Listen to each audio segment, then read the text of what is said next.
할렐루야. 그의 성소에서 하나님을 찬양하며 그의 권능의 궁창에서 그를 찬양할지어다. 아멘.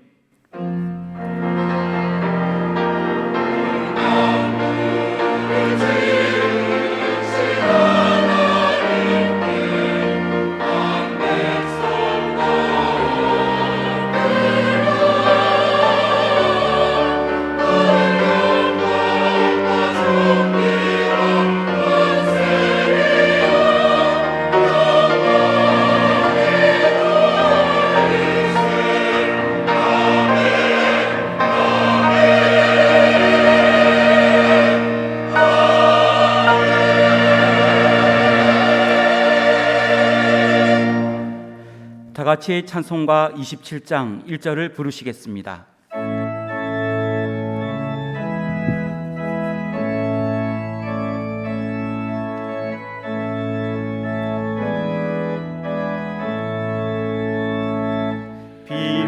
빛나고 높은 보좌와 그 위에 앉으신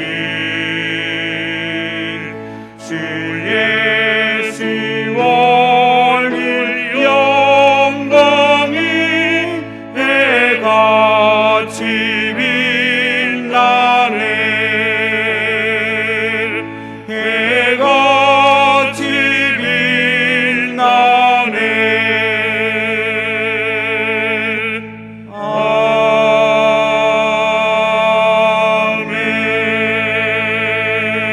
아멘.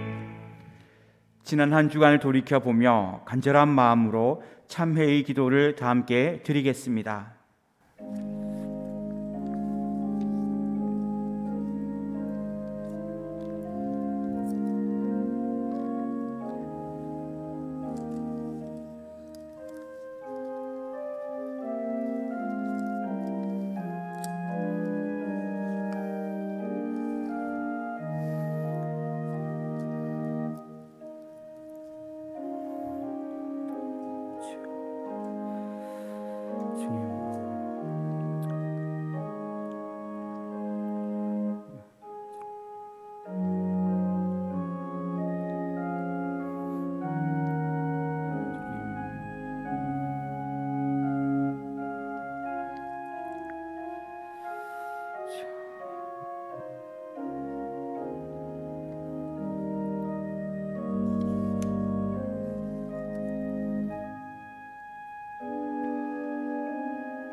주께서 주의 땅에 은혜를 베푸사 포로된 자들이 돌아오게 하셨으며 주의 백성의 죄악을 사하시고 그들의 모든 죄를 덮으셨느니라. 아멘. 성시교독은 교독문 118번 구주강림 4번입니다. 성시교독은 교독문 118번 구주강림 4번입니다. 나는 시온의 의가 빛같이 예루살렘의 구원이 횃불같이 나타나도록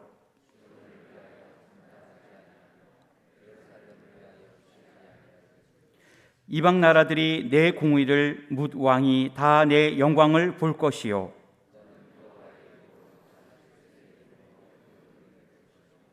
너는 또 여호와의 손의 아름다운 관 내 하나님의 손의 왕관이 될 것이라.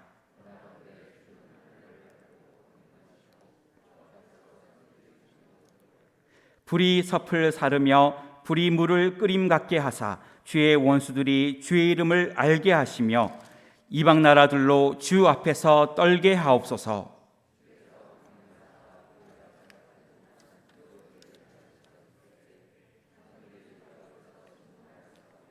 주 외에는 자기를 앙망하는 자를 위하여 이런 일을 행한 신을 옛부터 들은 자도 없고 귀로 들은 자도 없고 눈으로 본 자도 없었나이다. 아멘. 다 같이 찬송가 120장을 부르시겠습니다.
새벽별이 홀로 그 일을 아는 듯 밤새도록 귀한 그 일을 말없이 지켰네.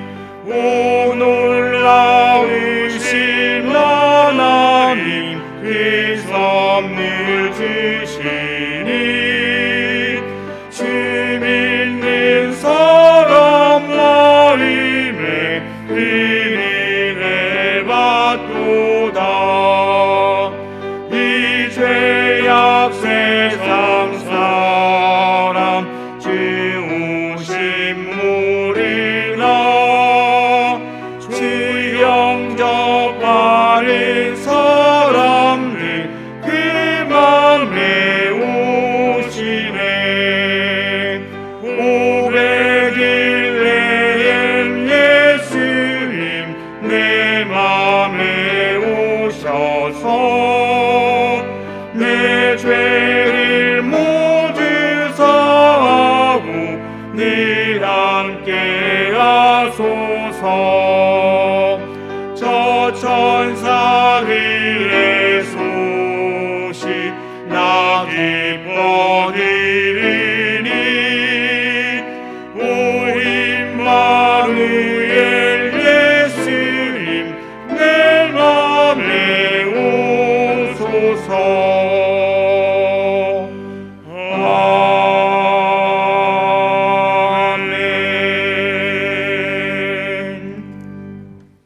김재수 집사님께서 기도하시겠습니다.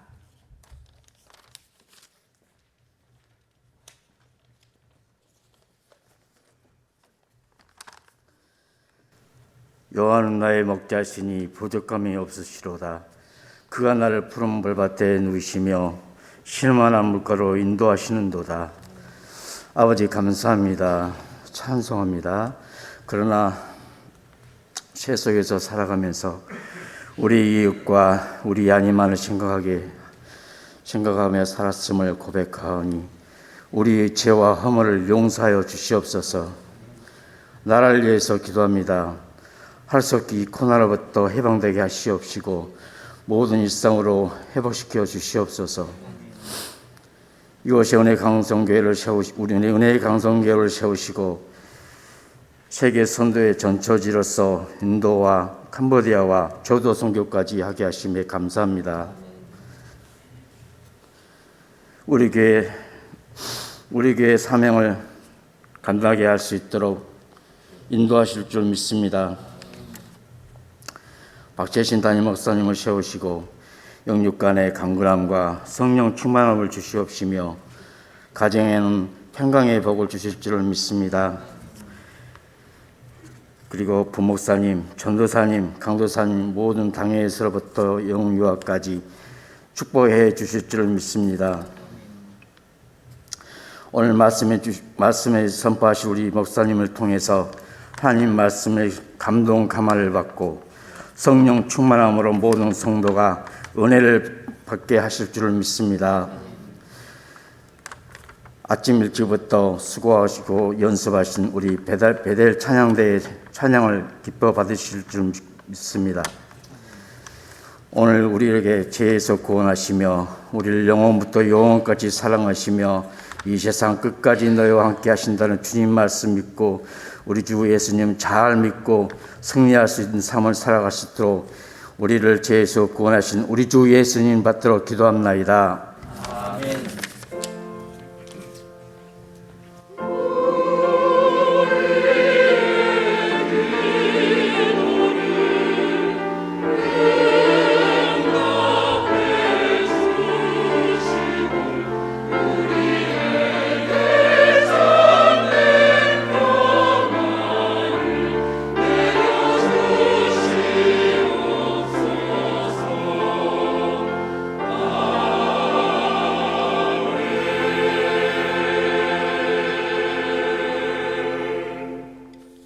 하나님의 말씀은 갈라디아서 4장 4절로부터 7절까지의 말씀입니다.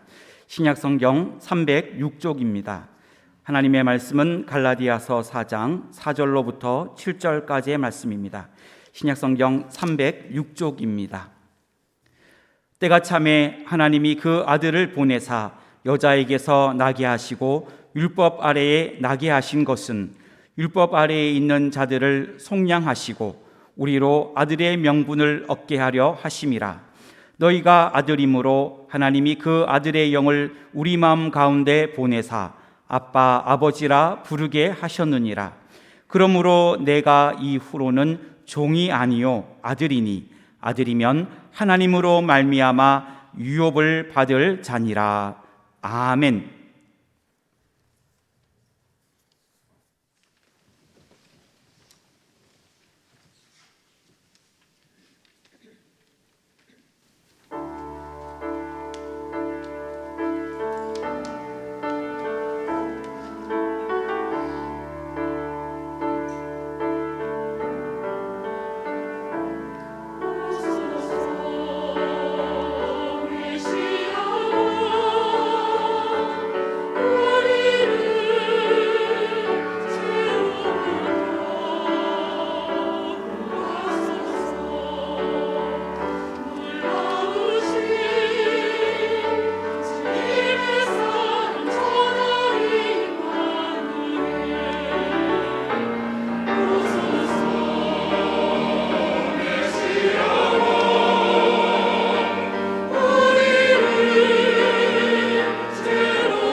아멘.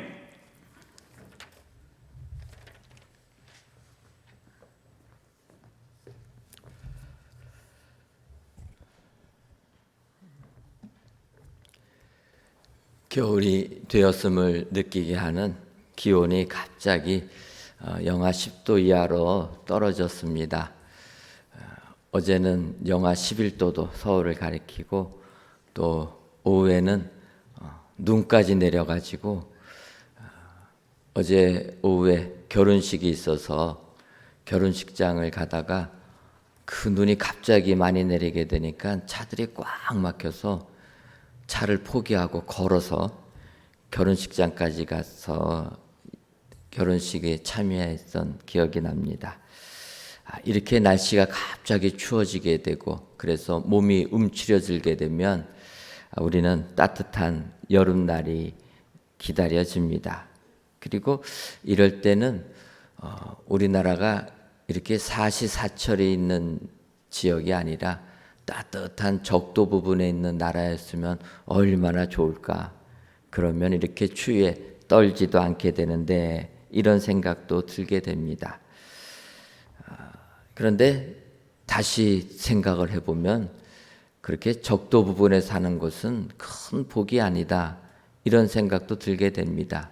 그 이유는 우리가 이 세상을 살다 보면 이 시간의 흐름 속에서 살게 되는데 사시사철에 구별이 없는 적도 부분, 항상 따뜻한 그런 나라에 살다 보면은 저녁이 되고 아침이 되고 또 저녁이 되고 아침이 되어도 오늘이 며칠인지 날짜를 구별하지 못할 것이다. 이런 생각하게 됩니다. 달력에 날짜가 오늘이 며칠이다 가르쳐 주지 않는 한 변화가 없다 보니까 오늘이 며칠인지 시간이 가고 있는 건지 전혀 개념이 없을 거다라는 생각입니다. 하지만 우리나라처럼 이렇게 사시사철이 있는 곳은 우리가 달력을 안 봐도 온도가 떨어지면은 겨울철이 되구나. 또 달력을 안 봐도 날이 더워지게 되면 여름철이 되는구나. 이 시간의 흐름을 깨달을 수 있다라는 것입니다. 이렇게 시간의 흐름을 깨닫고 삶의 환경이 바뀌다 보면 인간은 거기에 대응하기 때문에 어찌 보면은 역사학자 토인비가 이야기한 대로 인류의 역사는 도전과 응전이라 이렇게 표현합니다. 그러니까 우리에게 어려움이 생기게 되면 그 어려움을 극복하려고 노력할 때 인류의 역사는 발전이 일어난다는 것입니다. 그런데 이러한 도전과 거기에 대응하는 것이 없으면은 발전이 안 된다. 또 그 말을 가지고 지구를 이렇게 보게 되면 많이 발전하고 잘 산 나라들은 적도 부분에 있는 나라들이 아니라 이렇게 사시사철이 명확하게 구별되는 지역, 그 지역에 사는 나라들이 발전한 나라가 됐다라는 걸 보게 되면 또 일리가 있는 말이라 생각이 들게 됩니다. 헬라인들은 그래서 이런 시간의 흐름을 가지고 나름대로 구별하여서 단어들을 사용했습니다. 요즘에는 이 헬라어에서 시간을 의미하는 단어들이 많이 사용되니까 우리들도 많이 들어보았을 것입니다. 하나는 크로노스라고 하는 시간의 개념하고 카이로스라고 하는 시간의 개념입니다. 요즘에는 이 카이로스라는 단어를 많이 사용하게 됩니다. 그만큼 믿는 사람들이 많아졌다 이런 생각을 하게 됩니다. 이 크로노스라는 시간의 개념은 그냥 하루하루 저녁이 되고 아침이 되고 이렇게 시간의 흐름을 나타내는 이런 개념이 크로노스입니다. 그런데 카이로스라는 것은 그 시간의 흐름 속에서 어떠한 목적이 정해지는 시간, 그 시간을 카이로스라 이렇게 이야기합니다. 쉽게 얘기하게 되면 우리가 밤이 되면 잠을 자게 됩니다. 어두워지면. 그리고 이제 또 날이 밝으면 아침에 일어나게 되고 또 아침에 일어나면은 우리 할 일이 있어서 열심히 일을 하게 됩니다. 그런데 열심히 일을 하다 보면은 우리 배꼽시계라고 하는 우리 몸에서 허기를 느끼게 됩니다. 그때 우리는 이제 점심을 먹을 때가 되었구나 깨닫게 되어서 점심을 뭐를 먹을까 고민하다가 이제 점심 메뉴를 정해서 밥을 먹게 됩니다. 여기에서 우리가 저녁이 돼서 잠을 자고 아침이 되고 낮이 되고 밤이 되고 이렇게 그냥 시간이 쭉 흐르는 것들을 크로노스라 이런 시간이라 이야기합니다. 그리고 배고픔을 느껴서 우리가 점심을 먹는 것, 그것은 목적을 갖고 먹습니다. 배가 고파서. 그래서 그때 점심을 먹었던 그때를 카이로스라. 그래서 이것이 이제 성경으로 들어가게 되면은 하나님께서 예정한 그 때를 카이로스라 이야기합니다. 시간의 흐름 속에서. 그래서 이스라엘 왕들이 계속 연대기를 따라서 나가는 것들을 우리는 크로노스라 이야기하게 되고, 그 가운데 하나님의 역사가 이루어지는 그때를 카이로스의 때라 이렇게 이야기를 하게 됩니다. 하지만 우리가 여기서 간과하지 말아야 될 것은 이 카이로스라는 하나님이 정하신 그때는 크로노스라는 시간대 안에 있다라는 것입니다. 그러니까 큰 부분의 크로노스 속에 하나의 작은 카이로스가 있다. 이제 오늘 본문을 보게 되면 갈라디아서 4장 4절에 앞부분에 이렇게 얘기합니다. 때가 참해. 그래서 저는 이 때가 참해라는 단어를 이제 신학교에서도 배운 게 있고 하니까 이 때가 차서 하나님께서 그 아들을 보내사 여자에게 나게 하시고 율법 아래에 나게 하셔서 하나님의 때가 되셔서 예수님을 이 땅에 보내주시고 우리에게 구원을 주신 이 위대한 하나님의 그때는 그래서 우리는 카이로스겠다 이렇게 생각을 하게 됩니다. 하지만 성경 본문을 보게 되면 이 때가 참회의 때는 크로노스라고 썼다라는 거예요. 그냥 시간의 흐름 속에 있는 그 시간을 이야기합니다. 저는 말씀을 준비하면서 아무 생각 없이 이 때가 참회라는 것은 하나님께서 인류 역사 속에서 예수님을 이 땅에 보내주신 가장 중요한 때, 그래서 카이로스의 시간을 정해가지고 예수님을 보내주셨구나 생각하고 오늘 설교 말씀은 이렇게 전해야 되겠다 하고서 본문을 택하고 이제 말씀을 묵상하면서 원문을 보다 보니까 제 생각이 잘못된 겁니다. 예수님이 이 땅에 보내주신 그때가, 그래서 신학교에서 교수님들을 통해서 배웠던 그 내용이 이 카이로스라는 단어가 아니고 크로노스를 썼다. 그렇다면은 왜 성경에서는 예수님을 이 땅에 보내주신 그때를 하나님께서 예정한 카이로스라고 한 시점을 나타내지 아니하고 시간의 흐름 속에 사용되는 단어를 썼을까? 혹시라도 바울이 단어를 잘못 쓴 게 아닐까? 이런 생각도 해보았습니다. 그런데 여러분, 바울 사도가 단어를 잘못 쓸 정도로 무식한 사람은 아니지 않습니까? 그는 당대 최고의 학문을 배운 사람이라서 그 단어를 바로 썼을 것입니다. 그렇다면은 왜 바울은 굳이 이 예수님을 이 땅에 보내주신 그 때를 카이로스라고 쓰지 않고 크로노스라고 썼을까? 여기에 우리가 이분법적인 사고가 우리 속에 있기 때문이다 이런 생각을 해보았습니다. 우리는 시간이라고 이야기하면은 구별이 되니까 크로노스 아니면 카이로스일 것이다. 지금도 우리가 이 세상을 살면은 흑백 논리 속에서 이것 아니면 저것입니다. 무엇이 옳으면 이것은 그런 게 된다라는 거예요. 그런데 앞서도 제가 말씀드렸지만 이 크로노스라는 이 시간의 흐름 속에 있는 그 역사는 카이로스를 포함하고 있다라는 것입니다.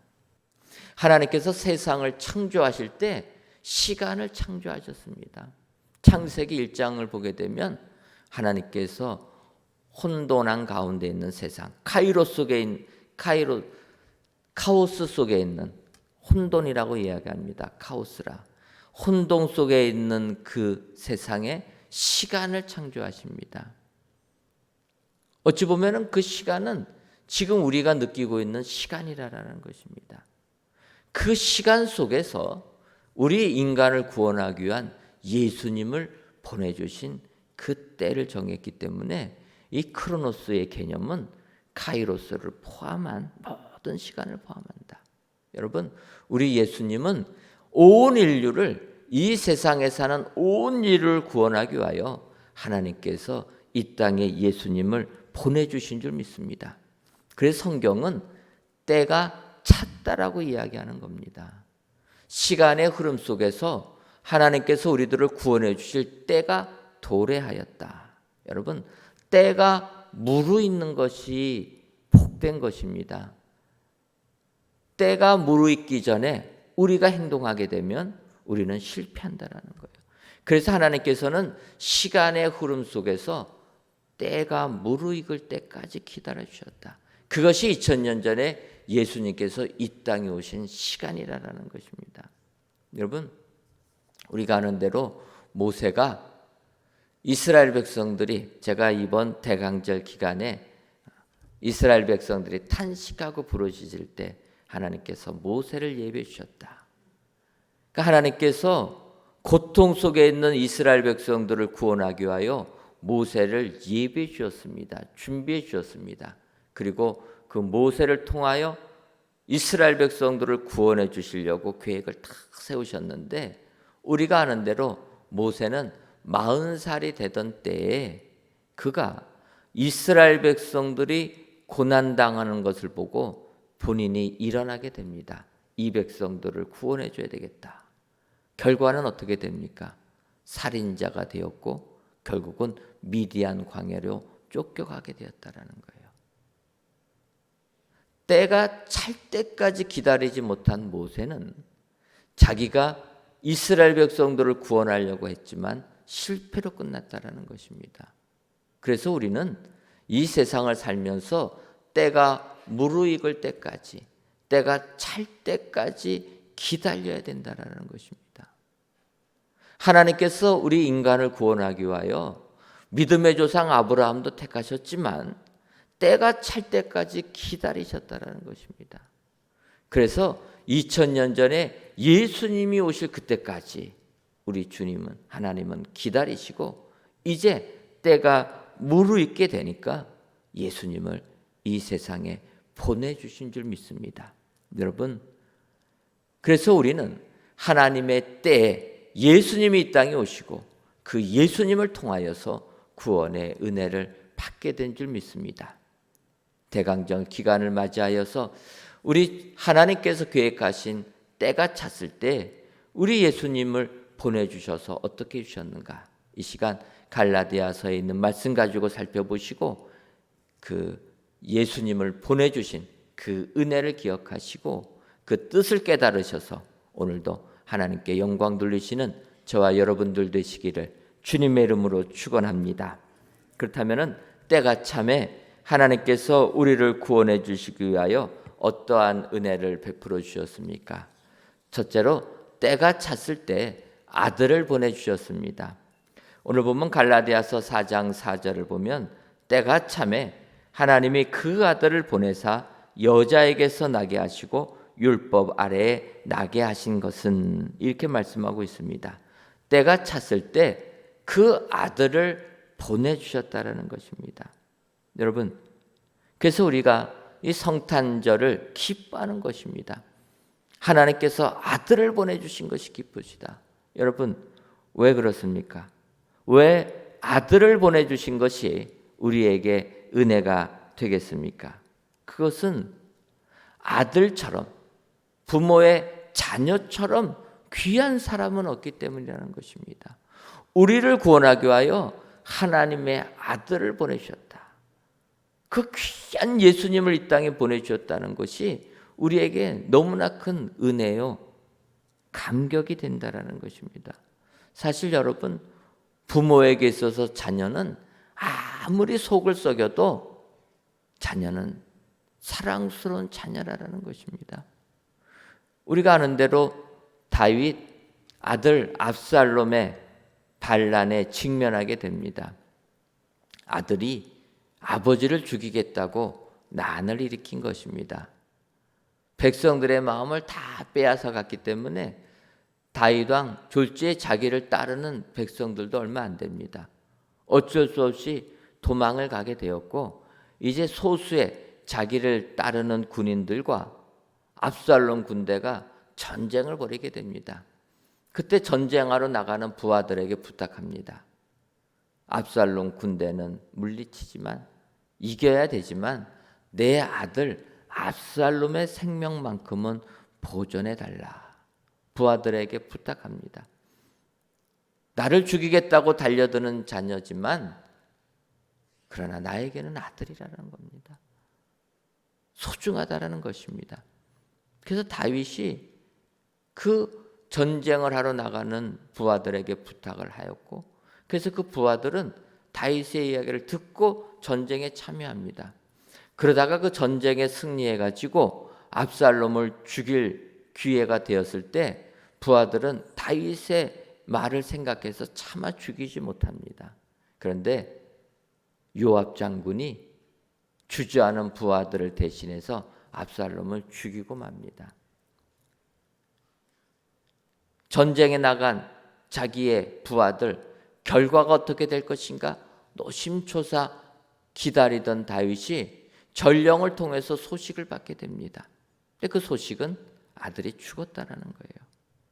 그때 사무엘하 18장 33절을 보면은 왕의 마음이 심히 아파 문 위층으로 올라가서 오니라.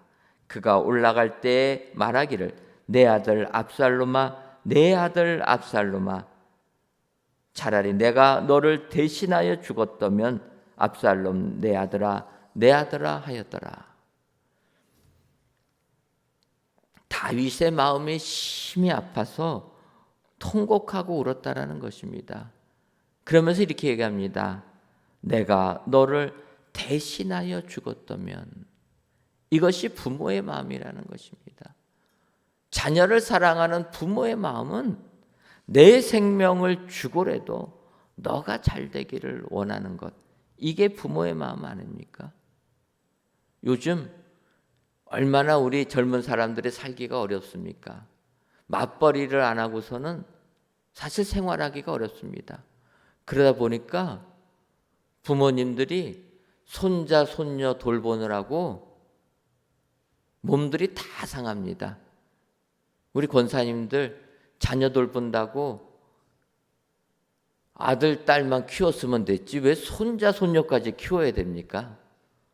근데 세상이 힘들으니까 방법이 없어서 손자, 손녀까지 그냥 할머니들이 케어하는 겁니다. 그러다 보니까 허리들이 다 망가져 버렸어요. 그런데도 허리가 그렇게 망가져도 기쁨으로 돌본다는 겁니다. 왜 그렇습니까? 내 자녀는 내 목숨보다 더 귀하기 때문이다. 하나님께서는 죽을 수밖에 없는 우리를 위하여 자기 생명보다 더 귀한 아들 예수님을, 그것도 유일한 아들 독생자 예수님을 이 땅에 보내주셨다는 것입니다. 감히 우리는 그 예수님을 영접할 자격조차 없습니다. 그런데 하나님께서는 우리를 구원하기 위하여 예수님을 보내주셨다. 이것이 우리에게 은혜요 복이 되는 줄 믿습니다. 여러분, 이번 성탄절을 맞이하셔서 진정으로 우리 하나님이 우리를 사랑하셔서 그 아들 예수님을 이 땅에 보내주셨다 기억하시고 이 예수님께 찬양과 영광을 돌려드리시는 저와 여러분들 되시기를 주님의 이름으로 축원합니다. 다음으로 때가 참에 아들의 명분을 얻게 하셨습니다. 오늘 본문 갈라디아서 4장 5절을 보면 율법 아래에 있는 자들을 속량하시고 우리로 아들의 명분을 얻게 하려 하심이라, 이렇게 말씀하고 있습니다. 이 부분은 우리를 죄에서 속량해 주시고 사해 주시고 우리로 양자 삼아 주셨다. 아들의 명분을 얻게 하셨다. 명분을 얻는 것이니까 실제 아들이 아닌데 아들로 삼아 주셨다. 그래서 이것을 우리는 양자라 이야기합니다. 양자녀로 삼아 주셨다라는 것입니다. 그런데 중요한 것은 이렇게 아들의 명분, 자녀의 명분, 양자녀가 됐다고 하면 그것은 친자녀가 아니어도 부모의 모든 것을 유업으로 받는 자격을 얻는 것을 의미하고 있다는 것입니다. 그래서 우리가 양자됨의 은혜가 얼마나 귀한 것인가. 하나님의 양자가 되었다는 것은 하나님의 모든 것을 우리가 받을 수 있는 자격을 갖췄음을 말하고 있다는 것입니다. 그래서 이것이 우리에게 복이 되는 줄 믿습니다. 여러분, 우리나라 대기업 중에서 형제 간의 재산 싸움, 재산 다툼이 없이 아름답게 상속되는 기업들은 별로 없습니다. 그 중에 우리나라 10대 그룹 안에 들어있는 1, 2위를 다투는 그룹 중에 한 기업, 그 기업은 형제 간의 다툼이 없는 기업으로 유명합니다. 제가 보기에는 아마 그 기업이 유일하지 않을까. 대부분 기업들은 형제 간에 부모로부터 상속받은 것 갈등이 생겨가지고 법정 소송 안 가는 기업이 그룹들은 없습니다. 무조건 소송 갑니다. 그런데 그 기업은 안 간다라는 거예요. 그 이유는 그 기업의 창업주 되는 그분이 우리 집안은 이 기업을 장자 승계의 원칙으로 하겠다. 장자가 모든 것을 다 관리하는 것으로 하고 나머지 형제들은 따로 나가서 살림을 차리는 것을 원칙으로 하겠다. 그렇게 법을 세웠는데 그 법이 그대로 실행이 되었다라는 것입니다. 그것을 보게 되면 그 창업자가 모든 자녀들로부터 존경받는 사람이다 라는 것을 알 수가 있습니다. 자녀들이 불만 없이 그 자기 아버지의 뜻을 그대로 따른다라는 것, 그것은 그만큼 존경하니까 그 아버지의 뜻을 따르지 않겠습니까? 그래서 그 창업주가 죽고 그 다음에 된 사람이 그 기업을 운영하게 되면 나머지 형제들은 따로 쪼개서 다른 회사들을 차려서 사업을 합니다. 그리고 그 모기업은 그 사람이 장자가 다 상속을 받아서 운영한다라는 것입니다. 이것이 2대로 가고 3대로 가는데도 문제가 안 생겼습니다. 그런데 이제 3대째 내려갔던 그 가문에 문제가 생겼습니다. 그 문제가 뭐냐면 장자가 없는 것입니다. 실제적으로는 그분이 1남 2녀를 두었습니다. 그 아들이 있었는데 안타깝게도 그 아들이 19살 되던 해 불의의 사고로 세상을 떠나고 만 것입니다. 그러니까 장남의 아들이 얻게 됩니다. 그러다 보니까 이 가문에서는 그럼 이걸 어떻게 할 것인가 해가지고 그 집안 대대로 내려오는 전통을 지키기 위하여서 장조카, 둘째의 아들 장조카를 이제 첫째의 양아들로 입적시켰다라는 거예요. 그래서 첫째가 그 장조카를 자기의 아들로 양자 삼았습니다. 그리고 그 사람이 죽게 되니까 양자 삼은 그 아들이 이제 4대째 그 그룹의 총수가 되었다라는 거예요. 저는 이것을 보면서 양자가 되는 것이 축복이다. 친아버지 마음은 아프겠지만 여러분, 이분은 자기 친아버지가 계십니다. 그런데 그 기업의 전통을 이어받기 위하여서 후손이 없는 그 큰아버지의 양자로 들어가게 되어서 그 기업을 물려받아서 지금 다시 그 그룹을 잘 이끌고 있다라는 것입니다. 만약에 이분이 양자가 되지 않았다라면은 그 가문의 전통대로 이제 반개회사 하나 얻어가지고 따로 나가서 새롭게 사업을 했을 것입니다. 저는 그것만 해도 좋겠다 생각이 드는데, 그런데 그분은 양자가 되어서 장자로 인정이 되고 그 모기업을 다 물려받으니까 우리나라 최고의 그룹 총수가 되었다라는 것입니다. 여러분, 양자됨의 축복이 이와 같다라는 거예요. 부모의 친자식은 아닐지라도, 부모가 직접 낳은 자식이 아닐지라도 양자가 되는 그 순간 그 부모의 모든 것을 다 물려받는 것이, 그 자격이 생기는 것이 양자라는 것입니다. 오늘 하나님께서는 우리들을 하나님의 양자로, 양녀로 삼아주셨다라는 거예요. 예수님을 이 땅에 보내주셔서 누구든지 예수님을 믿는 자들은 하나님의 자녀 삼아주셨다. 양자로, 양녀로 삼아주셨다. 이것이 우리에게 복이 되는 줄 믿습니다. 여러분, 하나님의 자녀가 되었다라면 하나님의 그 모든 것이 우리의 것이 되지 않겠습니까? 하나님의 그 모든 것을 우리가 유업으로 받을 자격이 생긴 것이 아니겠습니까? 여러분, 이 세상 살다 보면 물질이 없어서 눈물을 흘릴 때가 한두 번이 아닙니다. 정말 비참한 것 아닙니까? 돈이 뭐길래 물질 없으면요, 자존심 다 내려놔야 되고 눈물 흘려야 됩니다. 아무리 요즘에 세상법이 좋아졌다고 해도 약자는 약자라는 거예요. 건강 때문에 눈물 흘리는 분들이 얼마나 많이 있습니까? 지금 코로나 때문에 정말 몸이 상해서 병원 치료도 제대로 못 받고 워낙 환자들이 많다 보니까 그러면서 돌아가시는 분들도 많이 있다라는 거예요. 건강 때문에 눈물 흘리는 분들도 많이 있습니다.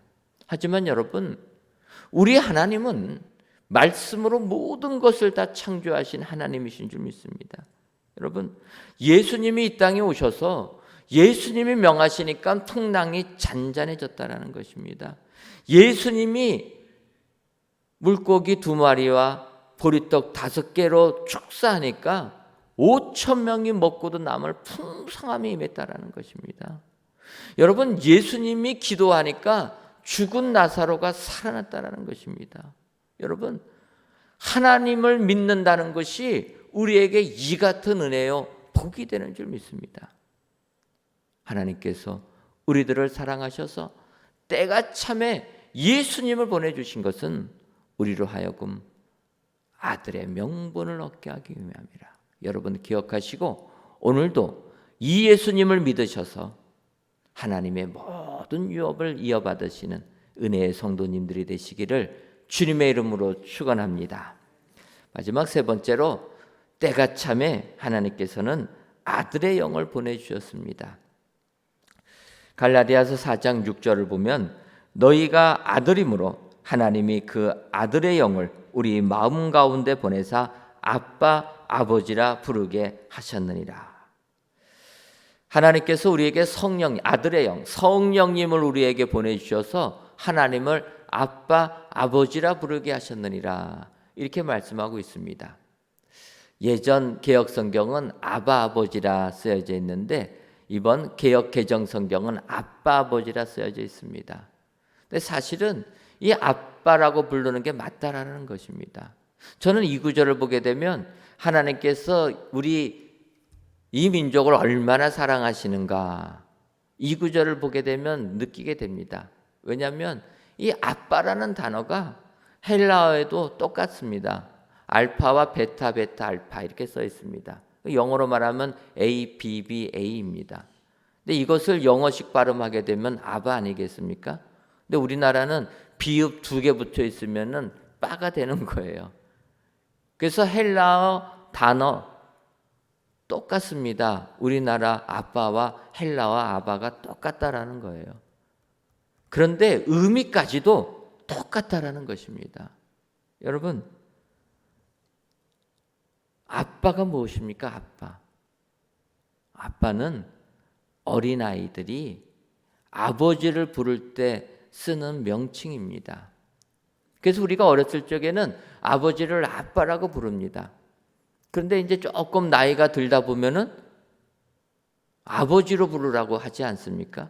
저도 생각해 보면은 어렸을 적에는 아빠라고 부르다가 한 중학교 정도 들어가다 보니까 그때부터는 아버지라고 부르라고 이야기하니까 그때부터는 아버지로 불렀습니다.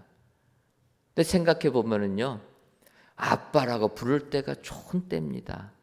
그러지 않습니까? 아버지를 아빠라고 부를 때는 어찌 보면은 나한테 책임감이 없을 때다. 나이가 들면 들수록 책임감이 우리들을 짓누르지 않습니까? 어렸을 적에는 책임감이라는 걸 모르는 느낍니다. 부담감이라는 게 없습니다. 모든 것 아버지를 믿고 아버지를 의지하며 살아갑니다. 그런데 나이가 들다 보면은 이제는 책임감이 우리를 짓누르는다는 거예요. 부모로서의 책임감이 생기고 자녀로서의 또 책임감이 생깁니다. 내가 사회생활하면 그 사회 이치에서의 책임감이 우리를 짓누른다는 거예요. 남편으로서 아내로서 얼마나 많은 책임감이 우리들을 짓눌러서 그런 데서 좀 자유롭고 싶을 때가 있다라는 것입니다. 오늘 성경은 이야기합니다. 우리가 믿는 하나님은 두려운 하나님이 아니요, 무서운 하나님이 아니요, 우리를 책임감으로 짓누르는 하나님이 아니라 우리를 그 모든 눌림에서 해방시켜 주시는 아빠 아버지라. 친근한 하나님, 사랑스러운 하나님, 포근한 하나님이라는 것입니다. 여러분, 하나님께서 우리 예수님을 이 땅에 보내주신 것은 우리들 하나님을 아빠 아버지라고 부를 수 있도록, 그래서 우리 하나님을 따뜻한 하나님으로 우리의 모든 무거운 죄짐을 다 내려놓고 즐겁고 행복한 마음으로 하나님을 찾을 수 있도록 아들의 영을 보내주신 분이라 오늘 성경이 약속해 주고 있습니다.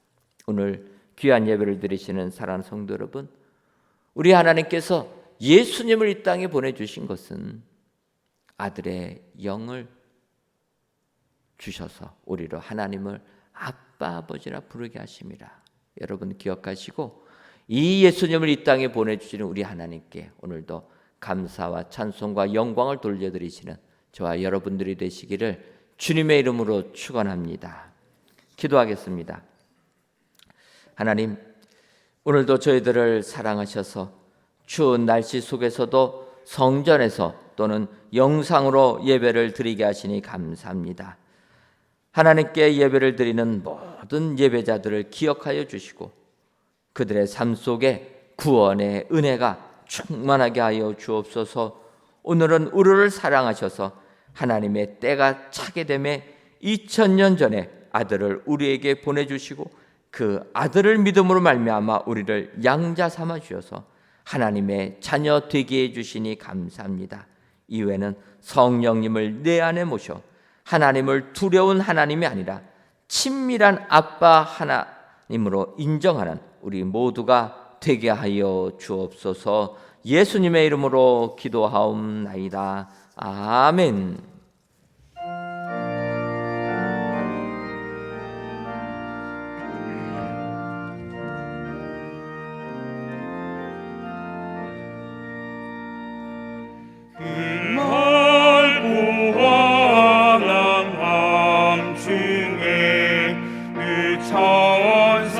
내려와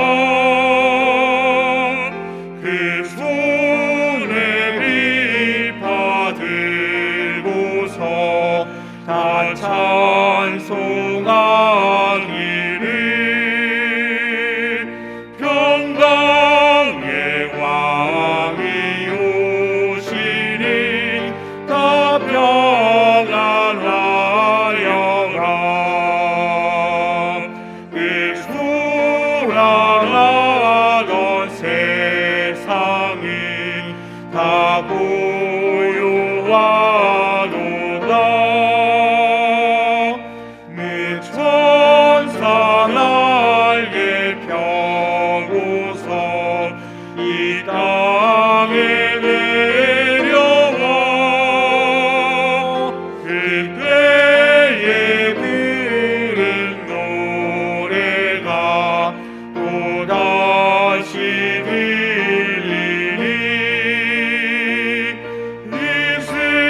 저 천사 기쁜 노래를 또다시 부르리.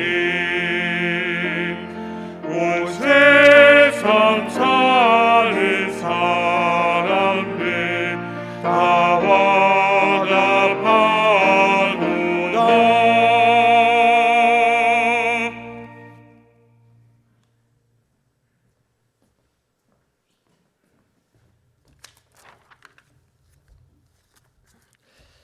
하나님, 이 시간 스스로 속이지 말라. 하나님은 업신여김을 받지 아니하시나니 사람이 무엇으로 심든지 그대로 거두리라는 말씀을 의지하여 귀한 예물을 하나님께 바칩니다.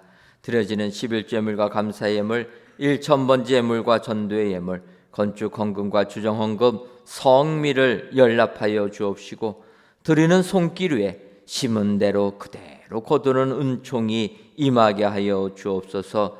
그리하여 이삭처럼 농사를 지으면 100배의 축복을 받는 저희들 되게 하여 주옵소서. 더 나아가 모든 예배자들 위해 성령 충만함의 은혜를 허락하여 주셔서 성령으로부터 영생을 거두는 은혜도 더하여 주옵소서. 하나님, 이 땅을 살아갈 동안에 하나님의 도우심과 인도하심의 은총도 임하게 하셔서 세상 이기는 저희 모두가 되게 하여 주옵소서. 하나님, 지금 코로나19로 인하여 우리의 삶이 또다시 제한이 되고 말았습니다. 하나님, 이 땅을 기억하여 주셔서 속히 코로나19를 극복하게 하시고 하나님만을 인정하는 이 백성 되게 하여 주옵소서. 예수님의 이름으로 기도하옵나이다. 아멘. 옆에 분들 보시면서 인사하도록 하겠습니다. 때가 참에 아들을 보내주셨습니다. 한 번 더 인사하겠습니다. 때가 참에 아들의 영도 보내주셨습니다. 때가 차서 예수님 이 땅에 보내주시는 우리 하나님께 찬송과 영광을 돌리시는 저와 여러분들 되시기를 주님의 이름으로 축원합니다. 교회 소식 전해드리도록 하겠습니다. 오늘 저녁 예배는 나사렛 찬양대 주최 성탄 축하 찬양 예배로 지키도록 하겠습니다. 또 12월 25일 토요일은 성탄절로 성탄절 예배는 주일과 동일하게 드립니다. 모두 다 참여하여 예수님의 탄생하심을 축하해 주시기를 바랍니다. 예년과 마찬가지로 성탄절, 우리 이번 성탄절은 토요일인데 성탄절에 주일과 마찬가지로 1부부터 5부까지 저희들 예배 드린다. 여러분 기억하시고 많이 예배에 참여해 주시기를 바랍니다. 또한 2021년도 다락방 기도회가 모이기를 힘쓰는 교회라는 주제로 26일 주일 저녁부터 31일 금요일까지 진행됩니다. 우리 성도님들의 많은 참여를 부탁드립니다. 시간은 정규 예배 저녁 시간 또 기도회 시간과 동일하게 진행합니다. 그래서 다음 주일 저녁부터 다락방 기도회를 시작하는데 지금 코로나19 때문에 저희들이 예년과 다르게 정규 예배는 나라에서 허락해 주기 때문에 정규 예배 시간에 맞춰서 다락방 기도회로 모이도록 하겠습니다. 그러니까 예전에는 저희들이 저녁 9시에 드렸는데 그게 아니라 우리가 저녁 기도회 시간, 3일 기도회 시간 이렇게 정규 예배로 드리는 시간에 맞춰서 드립니다. 그래서 주일날에는 저녁 6시 저녁 예배 시간을 이름만 바꿔서 다락방 기도회라. 평일에는 8시 매일 기도회를 다락방 기도회로 이름 바꾸고 3일 기도회는 7시 반에 그렇게 예배를 드린다. 그런데 마지막 한 주간은 1년을 기도로 마감하고 기도로 새해를 맞이하기 위해서 열심히 내기 위해서 우리가 모이려고 하니까 기억하시고 올해도 다락방 기도에 많이 참여하셔서 기도로 새해를 맞이하시는 우리 성도님들 되시기를 바랍니다. 공동회의 결과입니다. 지난 주일에 있었던 공동회에서 우리 장로님 한 분과 집사님 또 우리 권사님 또 전체 132명이 피택이 되었습니다. 또한 정관 개정건도 통과가 되었습니다. 공동회를 통해서 많이 참여해 주신 우리 성도님들께 감사를 드립니다. 아울러 피택되신 분들은 이제 6개월 동안 진행되는 임직자 훈련에 참여하셔서 임직 예배에 참여할 수 있는 자격을 얻으시기를 바랍니다. 열심을 다해서 또 훈련 받아 주시면 감사하겠습니다.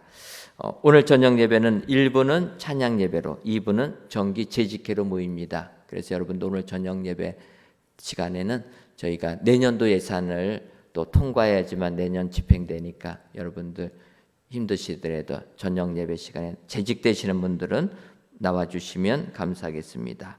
모집 광고가 있습니다. 교회 학교와 또 찬양대 찬양팀 여러 군데서 모집하니까 또 많이 신청해 주시면 감사하겠습니다. 아울러서 위드 코로나에서 이제 어제부터 다시금 방역이 강화가 되었습니다. 아시는 것처럼 교회도 또 인원이 제한이 되는데 저희 교회는 30%로 제한해도 하나님께서 새 성전을 주셔서 299명까지 참여하실 수가 있습니다. 299명이라는 것은 여러분 저희가 위드 코로나 할 때 성전에 나오신 분들이 그대로 나오시면 된다라는 것입니다. 오늘 일부 시간 보니까 또 다른 분들 예배 참여하시라고 영상 통해서 예배 드리시는 분들 계시는데 우리 교회 하나님께서 새 성전 주셨기 때문에 나오셔도 된다 기억하시고 성전에 또 나와셔서 하나님께 예배 드려 주시면 감사하겠습니다.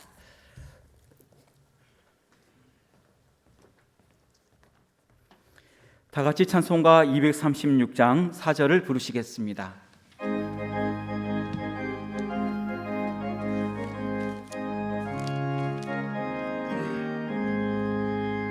아름다운 그곳에서 구속받은 성도와 사랑하는 주님 만나 배울 때 주의 영광 노래하며 영원토록 살리라. 새 예루살렘에서 성도들이 함께 올 때 기뻐 노래하리라. 새 예루살렘 새 예루살렘 호산나를 높이 불러 왕의 왕을 맞으리. 새 예루살렘에서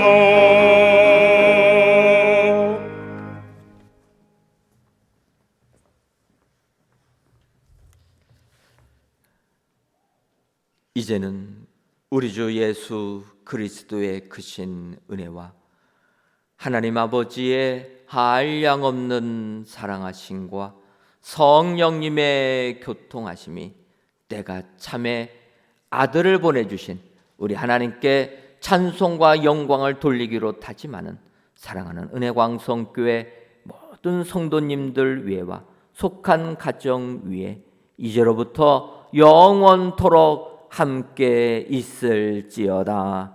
아멘.